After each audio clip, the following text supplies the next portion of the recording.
Audio Jungle.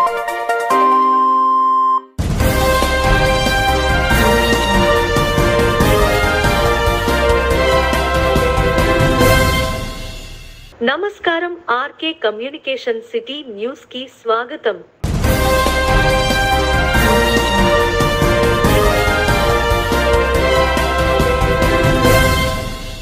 Pentapadu మండలం రావిపాడులో subedar major Palivela నాగేశ్వరరావుకు ప్రభుత్వం కేటాయించిన స్థలంలో ఇంటి నిర్మాణం విషయంలో తలెత్తిన గొడవలో పోలీసుల పేరు రాళ్ల దాడి చేసిన ఘటనలో తాడేపల్లిగూడెం డీఎస్పీ మూర్తి వెల్లడించారు.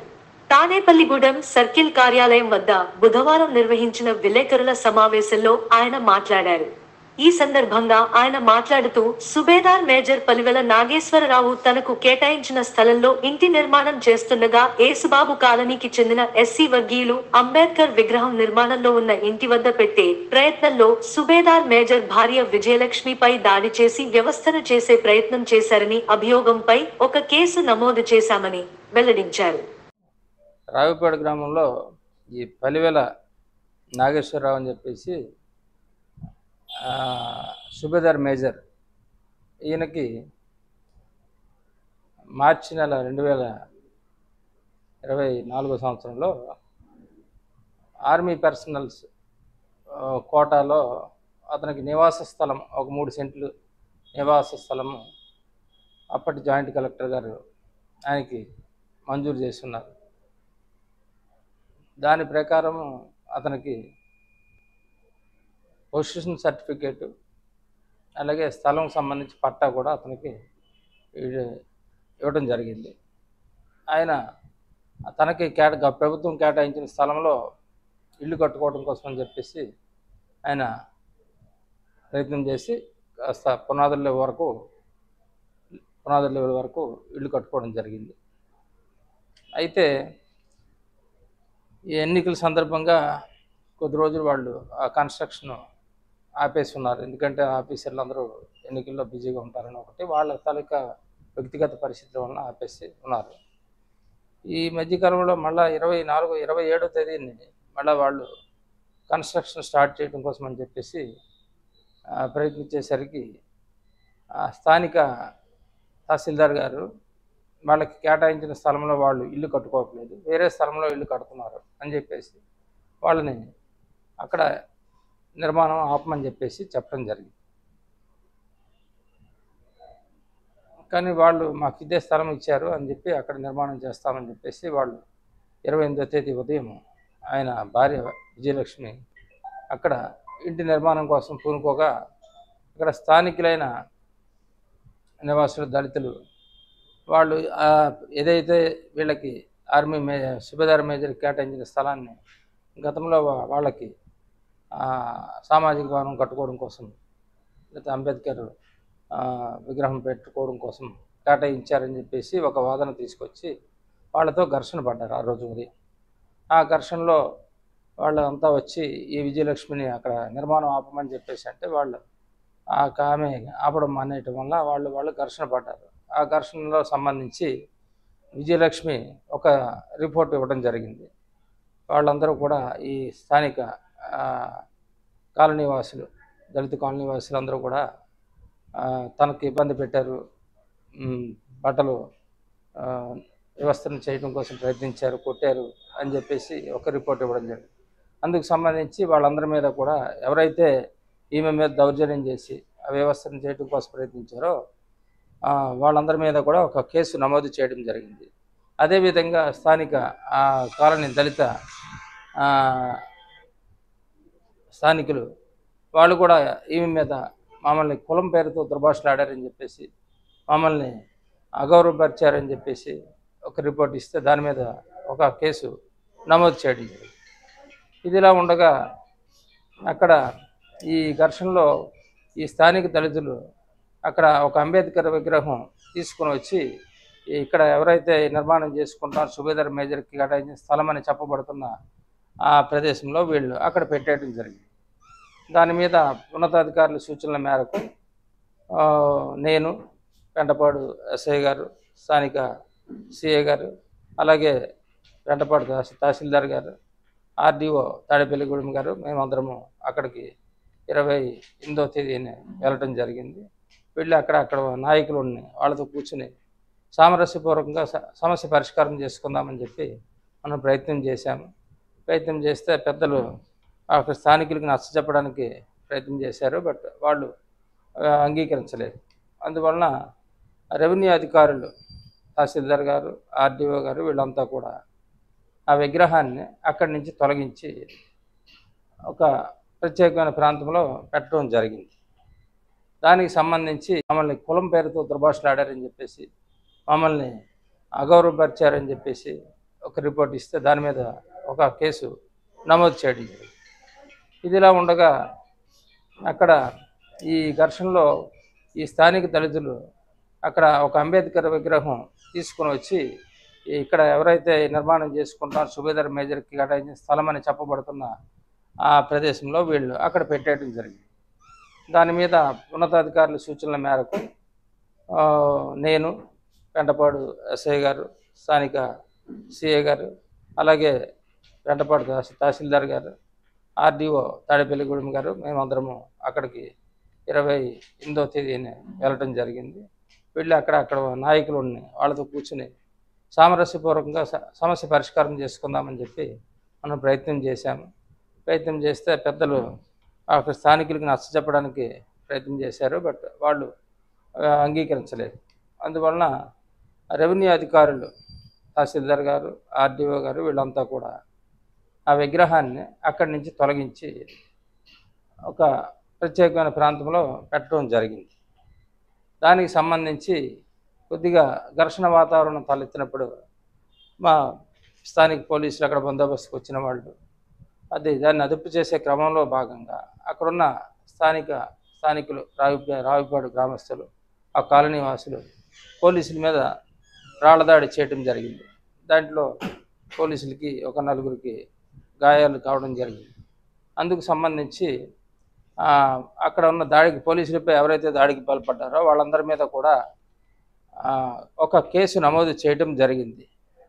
పోలీసుల్ని విధి నిర్వహణలో అడ్డుకున్నందుకు గాను, పోలీసులపై రాళ్లదాడి చేసి వాళ్ళని చంపే ప్రయత్నం చేసినందుకు గాను, ఇంకా 144 సెక్షన్ ఉల్లంఘించినందుకు గాను, విధి నిర్వహణ ఆటంకం కలిగించినందుకు గాను, విధి నిర్వహణలో ఉన్న వాళ్ళకి గాయపరిచినందుకు గాను వీళ్ళందరూ ఫలానా ఈ సెక్షన్ల కింద వాళ్ళపై కేసు నమోదు చేయడం. అదేవిధంగా మరలా అక్కడ స్థానిక ఆర్డీఓ గారు ఆయన ఇచ్చిన ఉత్తర్వులు, ఎగ్జిక్యూటివ్ మేజిస్ట్రేట్ హోదాలో ఇచ్చిన ఉత్తర్వులను ఉల్లంఘించారని చెప్పేసి ఆయన కూడా ఒక రిపోర్ట్ ఇవ్వడం జరిగింది. వీళ్ళందరి మీద, ఎవరి స్థానికుల మీద మరియు ఈ సుబేదార్ మేజర్ వీళ్ళ మీద కూడా రిపోర్ట్ ఇవ్వడం జరిగింది. అందుకు సంబంధించి మరొక కేసు కూడా నమోదించింది. మొత్తంగా ఒక 4 కేసులు నిన్నటి సంఘటనపై నమోదు చేయడం జరిగింది. దాని మీద కేసులు నమోదు చేశాం కాబట్టి చట్ట ప్రకారము అక్కడ ఉన్న సాక్ష్యాధారాలను పరిగణలో తీసుకొని వాళ్ళ మీద ఎవరైతే చట్టాన్ని అతిక్రమించారో వాళ్ళ మీద కఠినమైన చర్యలు తీసుకొని శాంతి భద్రతలను అక్కడ పునరుద్ధరింపజేస్తాం. తాడేపల్లిగూడెం పురపాలక సంఘ పరిధిలో గల వ్యాపారస్తులకు మరియు ప్రజలకు తెలియజేయునదిగా ఏమనగా నేషనల్ గ్రీన్ ట్రిబ్యునల్ వారి ఆదేశాల ప్రకారం ప్లాస్టిక్ కవర్లు మరియు ప్లాస్టిక్ గ్లాసులు మరియు సింగిల్ యూజ్ ప్లాస్టిక్ స్పూన్లు, plastic force, plastic food packing బాక్సులు, థర్మాకోల్ కప్పులు మొదలగునవి నిషేధించడమైనది.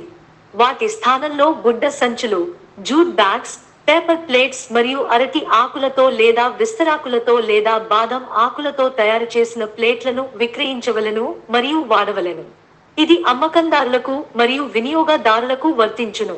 అట్లు చేయని ఎడల ఎన్జిటి గైడ్ లైన్స్ జూన్ 79 ప్రకారం రూ.5000 నుండి జరిమానా విధించబడును మరియు షాపు లైసెన్సు రద్దు చేయబడునని తెలియజేయడమైనది. తాడేపల్లిగూడెం పురపాలక సంఘం కమిషనరు వెల్లడించారు.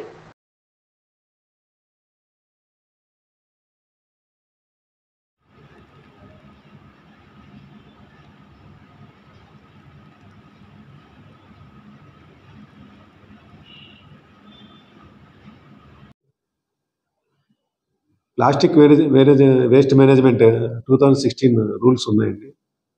ఆ రూల్స్ ప్రకారం మనం ప్రతి ఏడాది అంటే నిత్యం ప్లాస్టిక్ బ్యాన్ అనేది చేస్తున్నాం. ప్లాస్టిక్ ఫ్రీ నగరాలుగా చేయాలనేది కేంద్ర ప్రభుత్వం, రాష్ట్ర ప్రభుత్వం central pollution control board, AP pollution control board వాళ్ళ యొక్క ఉద్దేశం అండి.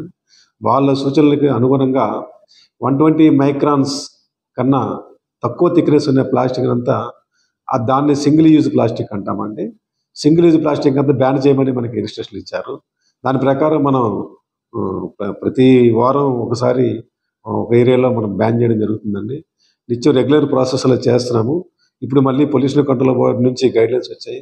కొంచెం అది ఇంటెన్సిఫై చేసి స్వచ్ఛ భారత్ దిశగా అడుగులు వేయాలని, అలాగే స్వచ్ఛ నగరాలు, స్వచ్ఛ మున్సిపాలిటీలు అలా చేయాలని చెప్పి మనకి ఇన్స్ట్రక్షన్లు వచ్చిన మూలంగా మళ్ళీ ప్లాస్టిక్ మీద బ్యాన్ చేయాలని చెప్పేసి మేము షాపుల్లోని, మార్కెట్ యార్డ్లోని కూడా దాడులు చేస్తున్నామండి.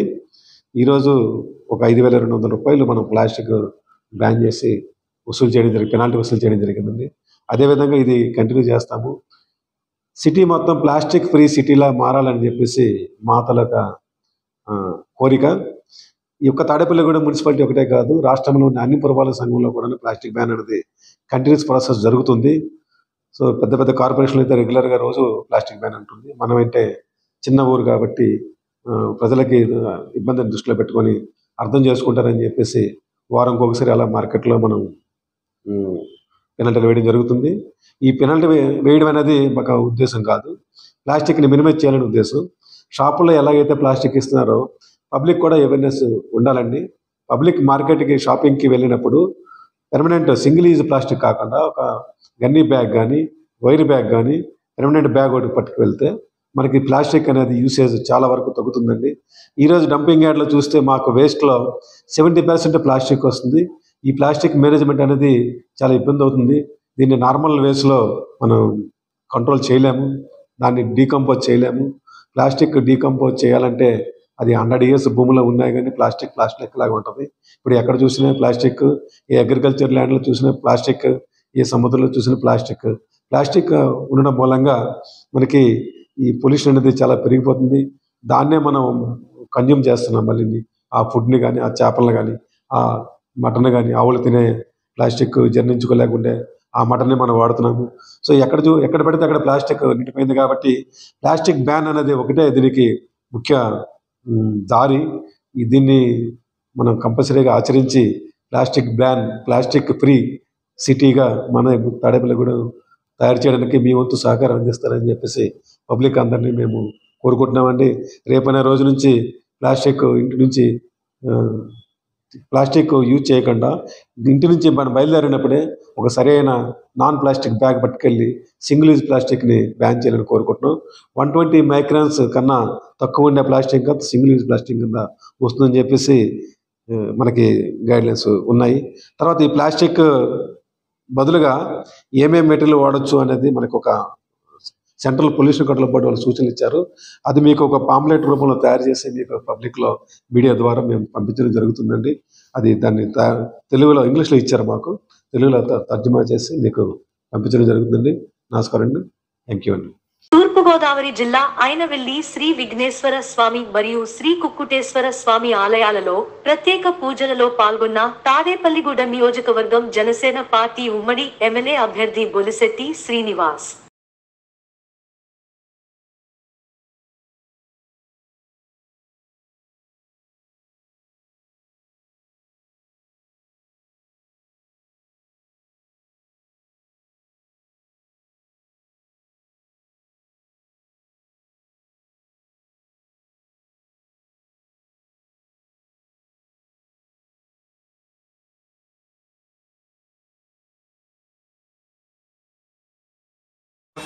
గృహోధికారి అనుగ్రహ ప్రసార శుద్ధిరస్తు రాజభివృద్ధిరస్తు పునర్దర్శ. పెంటపాడు మండలం రావిపాడు గ్రామంలో సైనికుడు భార్య విజయలక్ష్మి ఆత్మహత్య ప్రయత్నం. నిన్న జరిగిన ఘటనలో మాట మార్చిన అధికారులు సైనిక కుటుంబానికి కేటాయించింది 333 నంబర్ స్థలమని 351 స్థలంలో ఇల్లు కడుతున్నారని చెప్పిన అధికారులు తీరుకి అసహనానికి గురై కిరోసిన్ పోసుకుని ఆత్మహత్య ప్రయత్నం చేసిన సైనిక ఉద్యోగి భార్య విజయలక్ష్మి.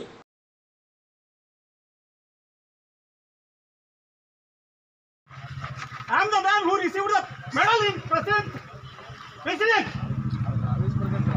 ఎందుకంటే మమ్మల్ని బేతోళ్ళు ఎలక్ట్ చేస్తే మమ్మల్ని కాపాడాల్సి ఉంటే మమ్మల్ని పెంచాలి ఉన్నారా వాళ్ళ ఫ్యామిలీని చంపుతున్నారు ఇక్కడ వాళ్ళ ఫ్యామిలీ అన్యాయం చేస్తున్నారు ఇంతమంది పోలీసులు డిఎస్పీ మీరు ఉండగా ఎలా పెట్టించారండి? మీరు అందరూ ఇక్కడే ఉన్నారు కదా. మేము అవమానాన్ని భరించడం చచ్చిపోతామన్నారు. ఎవరు బాధ్యులు అండి?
తాడేపల్లిగూడెం రూరల్ మండలం నందమూరు గ్రామం వద్ద ఎర్ర కాలువపై అక్విడెక్ట్ ఉంది. దీనిపై నుంచి గోదావరి ప్రధాన కాలువ ప్రవహిస్తుంది. అక్విడెక్టు కింది నుంచి ఎర్ర కాలువ ప్రవహిస్తుంది. ఆక్విడెక్టుకు ఎగువ భాగం వరకు దీనిని ఎర్ర కాలువగాను, దిగువ భాగం నుంచి యనమదురు డ్రైన్ గాను పిలుస్తారు. ప్రతి సంవత్సరం వర్షాకాలం సీజన్లో భారీ వర్షాలకు వరద నీటితో ఎర్ర కాలువ పొంగి ప్రవహిస్తుంది.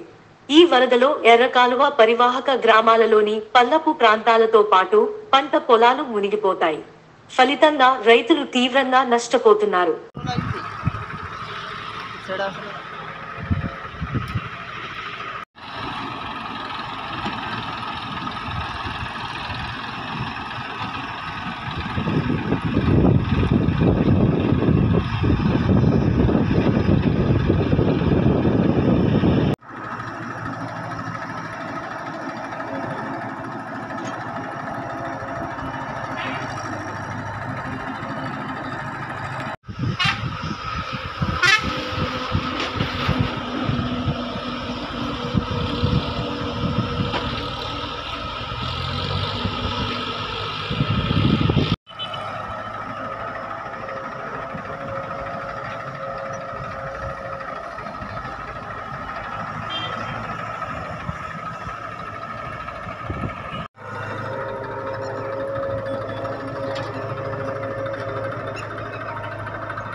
నమస్తే అండి. నేను నందమూరు గ్రామం తాడేపల్లి మండలం.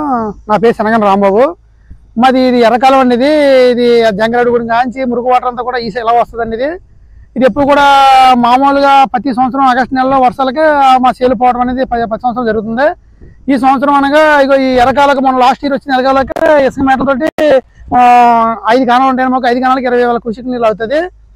దాంట్లో 3 కాణాలు స్టక్ అయిపోయి 28,000 క్యూసెక్ నీళ్ళు అవుతుంది ప్రస్తుతానికి. ఇది దీన్ని కావ తగ్గగానే మేటలు కనపడగానే మేము ఇరిగేషన్ డిపార్ట్మెంట్ గారికి మేము చెప్పడం జరిగింది. వాళ్ళు మేము లీవ్లో ఉన్నాము, మీరు ఏం చెప్పండి అంటే ఇలా అలా సార్ మాకు మేటలు ఏంటంటే పరిస్థితి అంటే మేము మా దగ్గర ఫండ్స్ లేవు, మీరు రైతులు తీసుకుని మేము పర్మిషన్ ఇస్తామని చెప్పారు. ఆ పర్మిషన్ ఇవ్వడం జరిగింది. అలాగే తాళపాడు సర్పంచ్ గారు రామకృష్ణ గారు, నేను అలాగే సింగాల సింధు గారు మేము అందరం కలిసి పర్మిషన్ తీసుకున్న తర్వాత దీన్ని పని తాళపాడు సర్పంచ్ గారి ద్వారా పని మొదలడం జరిగింది. ఈ లోపల మన బొజ్జ శ్రీనివాస్ గారు కూడా ఇక్కడ రావడం జరిగింది. వచ్చి ఇది ఏ ఇబ్బంది లేకుండా మీరు చేయండి, దీనికి ఏమన్నా మీకు చాలాపోతే నేను సహాయం చేస్తాను కూడా అని చెప్పడం కూడా జరిగింది. శ్రీను గారు కూడా కానీ ఈ ఇరిగేషన్ డిపార్ట్మెంట్లో ఏఈ గారికి, డిఈ గారికి, ఈఈ గారికి కూడా చెప్పడం జరిగింది. ఆయన మీకు రైతులకు ఇబ్బంది లేకుండా మాత్రమే చేయాలి, ఇక్కడ రైతులు మాత్రం అలా చేస్తారు, ఇక్కడ దానికి మీరు సపోర్ట్ మీకు కంపల్సరీగా ఉండాలని చెప్పి ఆయన చెప్పడం జరిగింది. అలాగే బాబ్జీ గారు కూడా ఇరిగేషన్ డిపార్ట్మెంట్తో మాట్లాడడం జరిగింది. ఆయన కూడా చెప్పి మేము వాళ్ళ ఆధ్వర్యంలో మేము చెప్పగానే మేము పని ఇమీడియట్లీగా మొదలెట్టడం జరిగింది. యువతలేమో ఎర్రకాలం అంటారండి, ఇక్కడ అది అవతలకి వెళ్ళాకేమో మురుకు డ్రైన్ అంటారండి. అది రెండింటికి కూడా మాట్లాడడం జరిగింది. ఇది శుక్రవారం సాయంత్రం బాటేసి ఈ వాటికి 5 రోజులు అయిందండి. ఈ వాటికి ఈ పని స్టార్ట్ అయ్యడం జరిగింది. పక్క కూడా అవ్వలేదండి. ఇంకా దీన్ని వారం రోజులు ఉండేలా కనబడుతుందండి. దీన్ని మాకు రేపొద్దున అధికారులు దీన్ని చూసి మాకు ఏ పని లేకుండా ఊరి మీద రాకుండా దీన్ని చేయడం చేస్తున్నారు. కాబట్టి మాకు దీన్ని సపోర్ట్గా రేపొద్దున గవర్నమెంట్ వచ్చిన తర్వాత కూడా మాకు దీని సహకారాలు అందించమని కోరుకుంటూ మేము కోరుకుంటున్నామండి. జూన్ 1వ తారీఖున శనివారం స్వామివారి జయంతి సందర్భంగా ఉదయం 9 గంటల నుండి భక్తులతో వాహన ర్యాలీ నిర్వహిస్తున్నట్లు తెలిపారు. ఈ సందర్భంగా ప్రతి భక్తునికి స్వామివారి పతాక వితరణ చేయడం జరుగుతుందని తెలిపారు. అనంతరం స్వామివారికి ప్రత్యేక పూజలు, అభిషేకాలు జరుగుతాయని, భక్తులు పెద్ద సంఖ్యలో పాల్గొని స్వామివారి కృపకు పాత్రులు కావాలని తెలిపారు.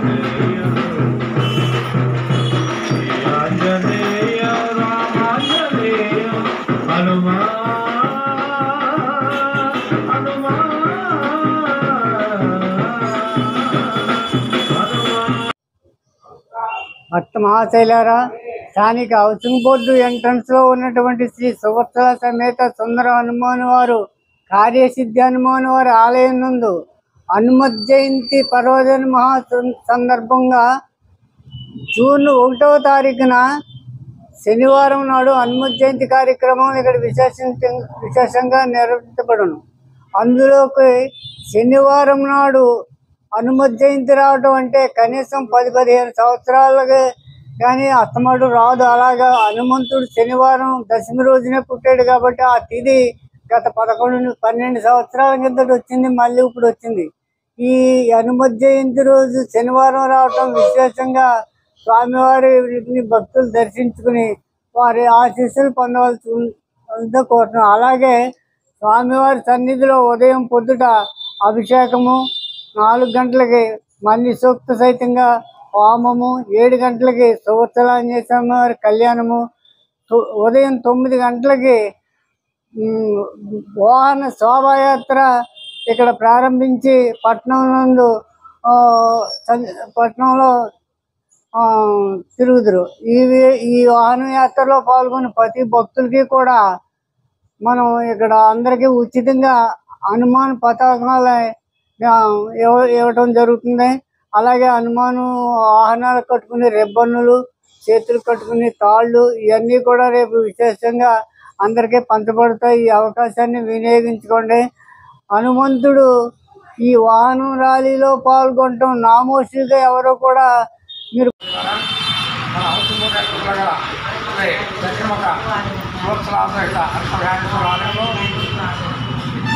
వచ్చే 1వ తారీఖు శనివారం నాడు హనుమత్ జయంతి సందర్భంగా స్వామివారికి విశేష కార్యక్రమాలు జరుగుతున్నాయి. ఉదయం విజయనగర పూజ, మండపారాధన, అలాగే స్వామివారికి పంచామృతంతో, ఫలరసములతో విశేష నాగవల్లి దళాలతో స్వామివారికి పూజా కార్యక్రమం జరుగును. అలాగే సాయంత్రం 4 గంటల నుంచి స్వామివారికి మనుసూక్త విధానంతో అప్పాల హోమము, అలాగే సాయంత్రం 6 గంటలకు సువత్సల సహితాత్మ ఆంజనేయ స్వామివారికి కళ్యాణ మహోత్సవం జరుగుతుంది. అలాగే ఉదయం 10 గంటల నుండి పట్టణంలో ఆంజనేయ స్వామివారి ఆలయం వద్ద నుండి పట్టణంలో మహా బైక్ ర్యాలీ విశేషంగా 1000 మోటార్ సైకిళ్ళతోటి ప్రతి బండికి కూడా పతాక ఆవిష్కరణ ఉంటుంది. ప్రతి మోటార్ సైకిల్ కూడా జెండా కడతాం. ఇక్కడి నుంచి బయలుదేరి నగర సంచారం ఉంటుంది. ఈ నగర సంచారంలో భాగంగా వారికి ఆ జెండాలు మళ్ళీ వారు పట్టుకెళ్ళిపోవచ్చు. వారి భక్తులందరూ కూడా ఈ మహాబైక్ ర్యాలీలో పాల్గొని స్వామివారిని దర్శించుకొని స్వామివారి ప్రార్థనగా కోరుతున్నాం. బుధవారం పశ్చిమ గోదావరి జిల్లా గణపవరం మండలం సి.హెచ్. అగ్రహారం గ్రామములో అంగన్వాడీ మరియు ఆరోగ్య సిబ్బంది సంయుక్తంగా ఋతుక్రమ అవగాహన కార్యక్రమంలో భాగంగా 9 ల నుండి 19 ల యుక్త వయస్సు ఆడపిల్లలకు ఋతుక్రమ సమయంలో వ్యక్తిగత పరిశుభ్రత శానిటరీ నాప్కిన్ వాడే విధానం తీసుకోవలసిన జాగ్రత్తల గురించి Pippara sector ICDS supervisor Durga Bhavani తెలియజేశారు. ఈ కార్యక్రమంలో ఆరోగ్య సహాయకుడు నామాల రాజు, MLHPR మాధురి, ANMM ఎస్ఎమ్మ, అంగన్వాడీ కార్యకర్తలు డి. శ్రీదేవి, ఎస్. సాయమ్మ, ఆశ కార్యకర్తలు భవానీ, కిషోరి బాలికలు పాల్గొన్నారు.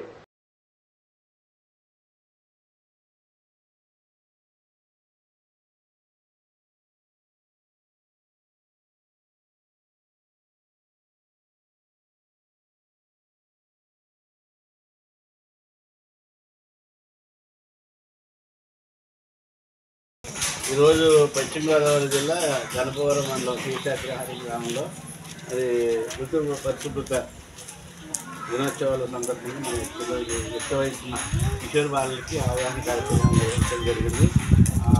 ఋతుక్రమం సమయంలో ఏ విధంగా ఉండాలి, పిల్లలు పరిశుభ్రత ఏ విధంగా తీసుకోవాలన్న విషయం మీద అది ఐసిడిఎస్ మన ఆరోగ్య సిబ్బంది అవగాహన చేయాలి మరియు సదస్సు నిర్వహించడం తెలియజేయడం అనేది ప్రతి ఒక్కరు దీనిపై అవగాహన కలిగి